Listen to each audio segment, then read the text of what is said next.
এই ধরনের সুযোগ নাই যে কোনো একজনকে আমরা ওকে ওকে সংখ্যানুপাতিক ভাবে নির্বাচনের ক্ষেত্রে এই সুযোগ নাই জনগণ কোনো একজন ব্যক্তিকে প্রত্যাখ্যান করবে, অর্থাৎ দল চাইলে কোনো একজন বিভৎস খারাপ ব্যক্তিকেও সংসদে পাঠাতে পারে। এখানে আমাদের সংখ্যানুপাতিক আপত্তি যে আমরা এই পদ্ধতি চাই না। এর ফলে জনগণের নির্বাচিত করা, তার নিজ এলাকার জনপ্রতিনিধি নির্বাচন করার যে পদ্ধতি, সেই পদ্ধতিতে ব্যাপক ব্যাঘাত ঘটে। তো এগুলো আমরা আমাদের জায়গা থেকে বলেছি, কিন্তু ওইখানে তারা ওই অপশন গুলোই রাখেনি। ওখানে ডিরেক্ট সরাসরি আমাদেরকে নিয়ে গেছে উচ্চ কক্ষে। আগে উচ্চ কক্ষের জন্য সবার সৈক্য মহান যে আমরা সবাই উচ্চ কক্ষ চাই কিনা বা নিম্ন কক্ষে চাই কিনা। যদি চাই উচ্চ কক্ষের সিস্টেমটা এদেশের কিছু মানুষের নির্বাচিত হওয়ার যোগ্যতা নাই, যাদেরকে আমরা সুশীল বলি, অথবা বাই চান্সের অংশীদার হয়।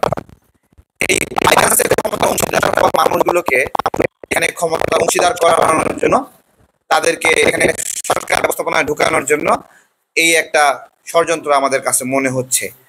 এটা হলো একটা বিষয়।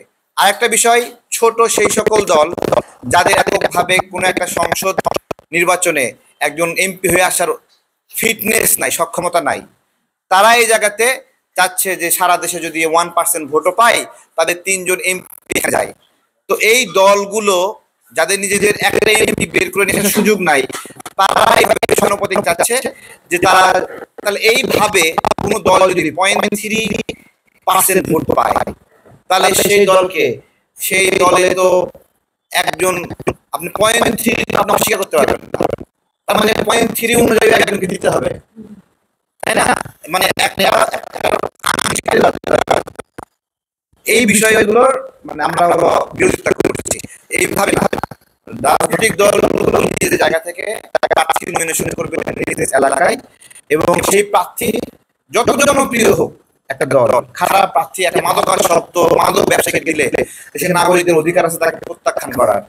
একটা ব্যাংক লুটেরাকে যদি দেয় তাহলে তাকে প্রত্যাখ্যান করার অধিকার আছে।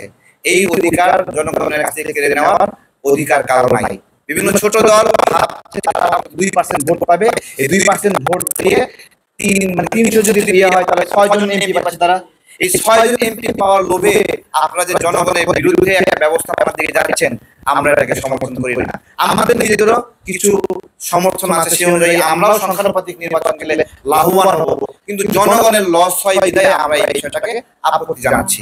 এবং আমরা সরকারকে বলছি, ওই মত কমিশনকে বলছি যে আপনারা অনেকগুলো বিষয়ে জাস্ট এমন ভাবে মানে বিষয়গুলো উপস্থাপন করছেন যেন কোনোদিন এগুলো সেল না হয়। যেমন নারী বিষয়ে আপনারা যে পদ্ধতি নিয়ে আসছেন, কোন সমঝোতা আসছে কিনা বলেন? সমঝোতা আসেনি, সমঝোতা আসবেও না। বিষয়ে আপনারা আলোচনা তুলেছেন, সমঝোতা আসবে না।